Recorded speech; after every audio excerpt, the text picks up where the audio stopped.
শীতকালীন সিজনে সাধারণত ছাগল এবং গরুর প্রচুর পরিমাণ প্রোটিন সমৃদ্ধ খাদ্যের ঘাটতি এবং পুষ্টিজনিত সমস্যার কারণে রক্ত স্বল্পতা দেখা দেয়।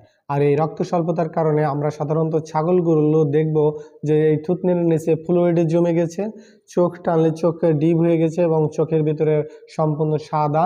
আর এর শেষ পর্যায়ে দেখা যায় যে পাতলা পায়খানা হতে হতে ছাগল এবং গরু মারা যাচ্ছে। তো আমরা সাধারণত একটা ছাগলের ডোজ মেনটেন করার জন্য আমরা একটা ওষুধ বলছি।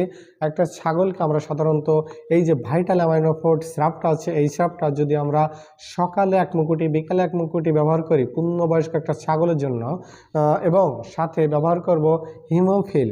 এই হিমোফিল সিরাপটা যদি আমরা সাথে ব্যবহার করি সকালে 1 মুকুটি বিকালে 1 মুকুটি, তাহলে কিন্তু এই প্রোটিন সমৃদ্ধ খাদ্যের অভাবজনিত সমস্যা দূরীকরণ করা সম্ভব হবে এবং রক্ত স্বল্পতা থেকে আমরা ছাগলকে মুক্ত করতে পারব।